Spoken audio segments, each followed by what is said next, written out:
everyone, welcome back to my YouTube channel. This side Shreya and welcome back to another video. तो आज हम बात करेंगे इस वीडियो में कि कैसे आपको अपनी क्लास 11th को स्टार्ट करना चाहिए।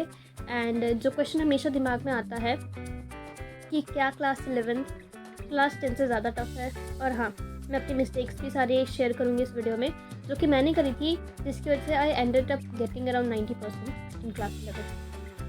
एंड जो मिस्टेक्स मैं बताऊंगी वो चीज़ आपको अवॉइड करनी है, सो दैट कि आप अपना बेस्ट परफॉर्मेंस दे पाओ अपनी 11th क्लास में। तो चलिए स्टार्ट करते हैं। तो अब सबसे पहला क्वेश्चन आता है कि क्या क्लास 11th क्लास 10 से ज़्यादा टफ है। तो इसका जवाब तो है वो सिंपल है, हाँ थोड़ा ज़्यादा टफ हो सकता है 11th क्लास से, आई मीन 10th क्लास से। क्लास 10th में सब चीज़ें बेसिक पर थी, लेकिन जो क्लास 11th का सिलेबस है ना, वो बहुत ज़्यादा डेप्थ में समझना पड़ेगा। एंड अगर आपको लग रहा है कि क्लास 10th का प्रेशर बहुत था, तो थोड़ा एडजस्ट तो करना पड़ेगा। एंड स्टार्टिंग से ये चीज़ समझ के चलनी है कि हाँ क्लास 11th टफ है, बट ऐसा नहीं कि मैं उसे नहीं कर सकता या फिर कर सकती। क्लास 11th टफ है, बट उतनी भी ज़्यादा टफ नहीं है कि नहीं कर पाओ। With proper consistency and dedication आप क्लास 11th को भी बाकी क्लासेस की तरह ईजिली कर सकते हो। हाँ, बस ये चीज़ है कि जैसे क्लास 10th में लास्ट मिनट स्टडी करके भी आप अच्छा स्कोर कर लेते थे, लास्ट मंथ में लास्ट डे में स्टडी करके अच्छा स्कोर कर लेते थे, बट 11th में ऐसा कुछ भी नहीं है। आपको स्टार्टिंग से ही सब चीज़ें करनी पड़ेंगी। नेक्स्ट क्वेश्चन है कि विच बुक टू फॉलो। हमें क्या कोई रेफरेंस बुक यूज़ करनी चाहिए या फिर NCERT से स्टिक थ्रू रहना चाहिए। तो देखो, तो इसका आंसर हाँ और ना दोनों है। बेसिक्स आपके सारे NCERT से क्लियर होने चाहिए। अगर आपको NCERT अच्छे से समझ में आ रही है तो आप बहुत कुछ ऑलरेडी अचीव कर चुके हो और कर सकते हो। लेकिन अगर आपको डीपर अंडरस्टैंडिंग चाहिए या फिर कोई स्पेसिफिक टॉपिक में डाउट है, तो आप रेफरेंस बुक की हेल्प ले सकते हो। या फिर अगर आप किसी कॉम्पिटिटिव एग्जाम के लिए परस्यू कर रहे हो, जैसे JEE हो गया, नीट हो गया या फिर कोई भी अदर, तब आप रेफरेंस बुक या फिर मॉड्यूल्स वगैरह को यूज़ कर सकते हो। एंड फॉर बेटर अंडरस्टैंडिंग आप जैसे कि फिजिक्स है तो उसके लिए आप यूज़ कर सकते हो HC वर्मा, जो कि कॉन्सेप्ट्स को बताता है, या फिर SL अरोरा या फिर प्रदीप की बुक। उसके बाद केमिस्ट्री के लिए भी आप प्रदीप यूज़ कर सकते हो। एंड मैथ की बात करें तो मैथ के लिए RD शर्मा या फिर RS अग्रवाल, या फिर आप एक एलिमेंट्स की बुक आती है वो भी यूज़ कर सकते हो फॉर बेटर अंडरस्टैंडिंग। तो मैंने ये PCM का इसलिए बताया है क्योंकि मैं साइंस के बैकग्राउंड से हूँ, तो I have better knowledge about science stream only.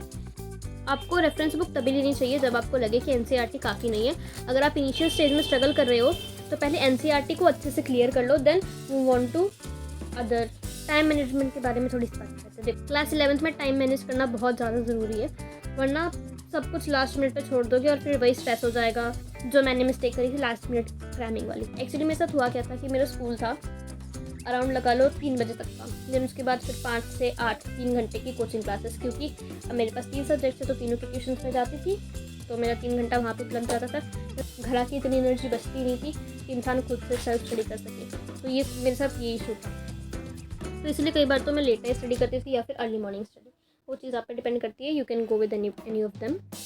And मेरे लिए जो चीज़ ज़्यादा अच्छे से काम करती थी इफेक्टिवली, वो थी नाइट स्टडी। जब भी सेल्फ स्टडी करो तो 10 मिनट का ब्रेक ज़रूर लेना हर 45 मिनट्स के बाद, क्योंकि 45 मिनट के बाद ब्रेन का कंसंट्रेशन कम होने लगता है, तो इसलिए हर 45 मिनट के बाद 10 मिनट का ब्रेक ज़रूर लेना। जो नेक्स्ट चीज़ है वो है कि आपको कौन से टीचर्स को फॉलो करना चाहिए। जैसे कि अगर आपने साइंस परस्यू करी है तो आपको कौन से टीचर से पढ़ना चाहिए, या फिर यूट्यूब पे कौन से ऐसे टीचर्स के लेक्चर्स अवेलेबल हैं जो कि आपको देखना चाहिए। तो देखो, अब देखो, अपने स्कूल के टीचर्स को तो फॉलो करना ही करना है, क्योंकि जो 11th क्लास के एग्जाम्स होते हैं वो आपके स्कूल में कंडक्ट होते हैं, तो आपको टीचर्स बेटर गाइड कर सकते हैं कि वो पेपर किस टाइप का बनाएंगे, या फिर वो सारी चीज़ें टीचर से आपको पता करनी पड़ेगी। तो अपने स्कूल के टीचर्स को तो फॉलो करना ही करना है। देन उसके बाद भी आप ट्यूशन के टीचर को फॉलो कर सकते हो, या फिर किसी भी अगर आप ऑनलाइन प्लेटफॉर्म से स्टडी कर रहे हो तो आप वहाँ से भी फॉलो कर सकते हो। यूट्यूब की अगर बात करें तो साइंस के लिए आप नेक्स्ट टॉपर्स की वीडियोज़ देख सकते हो। अगर आप JEE या फिर नीट के लिए परस्यू करें तो आप you can go with PW's lecture, या फिर मैग्नेट ब्रेन की भी लेक्चर देख सकते हो। और एक एडुकेटर हैं यूट्यूब पे मुनिल सर करके, उनके लेक्चर्स भी देख सकते हो फिजिक्स और केमिस्ट्री के लिए। मैंने भी इनके लेक्चर्स देखे थे, इनके लेक्चर्स काफ़ी अच्छे होते हैं, ज़्यादा बड़े भी नहीं होते तो छोटे भी नहीं होते, बट अंडरस्टैंडिंग के लिए बेटर है। फिर उसके बाद हाउ टू स्टे मोटिवेटेड। देखो, तो क्लास 11th में आपको अपने गोल सेट करने, like time table banana is not a thing. Instead daily goals बनाओ, अपने वीक गोल्स बनाओ या फिर मंथ गोल्स बनाओ। एंड जब आप उसको कंप्लीट कर लो तो अपने आप को एडमायर भी करो। उसके बाद then how to handle stress in class 11, most important. तो देखो, क्लास 11th में स्ट्रेस होना बहुत ही ज़्यादा कॉमन है, क्योंकि प्रेशर ही इतना ज़्यादा होता है, इतना वास्ट सिलेबस होता है कि अपने आप ही स्ट्रेस हो ही जाता है। तो इसके लिए क्या कर सकते हो आप, ब्रेक्स ले लेके पढ़ो सबसे पहले तो, उसके बाद एक्सरसाइज करो, मेडिटेशन का ट्राई करो। और ये नहीं कि बस बुक में घुसे रहना, बाहर जाओ, थोड़ा घूमो फिरो, फ्रेंड्स के साथ बातें करो, थोड़ा इन्जॉय करो, बट ये सारी चीज़ें आपको स्टडी के साथ बैलेंस रख के ही करनी है। The next thing is, should you be taking offline classes और ऑनलाइन क्लासेस।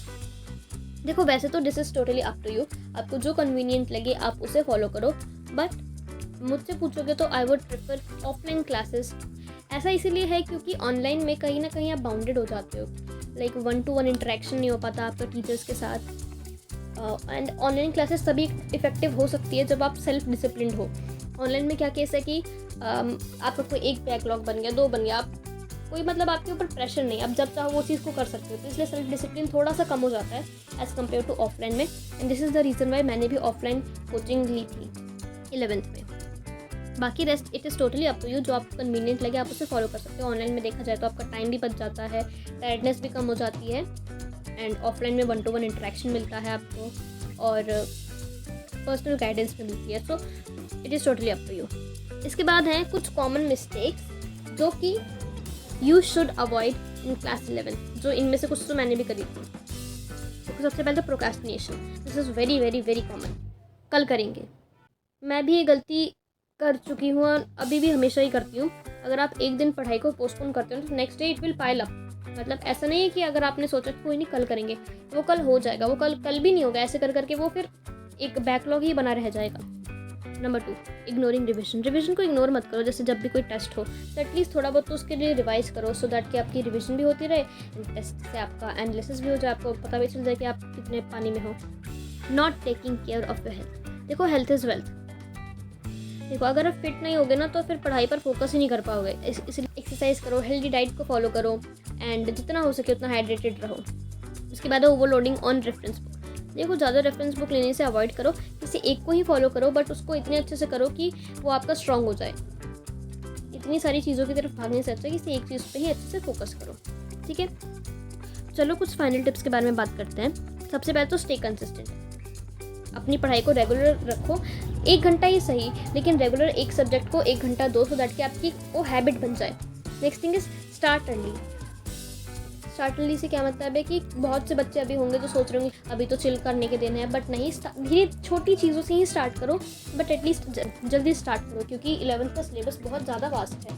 ठीक है, focus on concept and rote learning तो बिल्कुल भी नहीं करनी है। नेक्स्ट थिंग है वो है बहुत ज़्यादा इंपॉर्टेंट, आस्क डाउट। अपने डाउट को कभी भी डाउट मत रहने दो, जितनी जल्दी हो सके उसे सॉल्व करो। अपने किसी टीचर से पूछ के, किसी फ्रेंड से पूछ के, या फिर किसी से भी पूछ के उसे क्लियर करो। ऐसा नहीं है कि 11th क्लास में सिर्फ पढ़ना ही पढ़ना है, पढ़ाई के साथ साथ सारी चीज़ें करो, मेमोरीज बनाओ, एंजॉय करो, चिल करो, बट सबके बीच में एक बैलेंस होना बहुत ज़्यादा ज़रूरी है। ठीक है, तो अगर आप ये सारी चीज़ों को फॉलो करोगे तो अपनी क्लास 11th की जर्नी आपके लिए बहुत ईजी और सक्सेसफुल हो सकती है। ठीक है, and I recently ended up reading the book अनबर्बाद and this is really a wholesome book. मतलब कि आई विश कि काश ये बुक मुझे 1 साल पहले मिल गई होती। इतने सारे life lessons and reality check मिला मुझे इस बुक को पढ़ने के बाद। Like this is a must read book for every student जो कि who is feeling lost. So अगर तुम भी अभी रिसेंटली 11th ग्रेड में जाने वाले हो ना, तो ये बुक एक बार ज़रूर पढ़ना है। इसको पढ़ने के बाद तुम्हें बहुत सारे रियलिटी चेक्स मिलने वाले हैं, प्लस 11th में अच्छा करने के लिए मोटिवेशन भी। And if you will want तो मैं इस बुक का रिव्यू भी अपलोड कर दूँगी चैनल पे। तो ये थी मेरी 11th की जर्नी, और जो भी टिप्स मैंने सीखी अपनी 11th क्लास से एंड जो भी मिस्टेक्स जो मैंने करी 11th क्लास में। अगर आपको वीडियो हेल्पफुल लगा हो तो लाइक ज़रूर करना, शेयर करना और कमेंट में अपने क्वेश्चन लिखना अगर कोई हो तो। मैं आपकी हेल्प के लिए हमेशा यहाँ पे हूँ। And please consider to subscribe अगर इस वीडियो ने आपकी हेल्प करी हो, because I will be bringing more videos for guiding you all. Best of luck और अपनी 11th क्लास को एंजॉय करो। Thank you so much.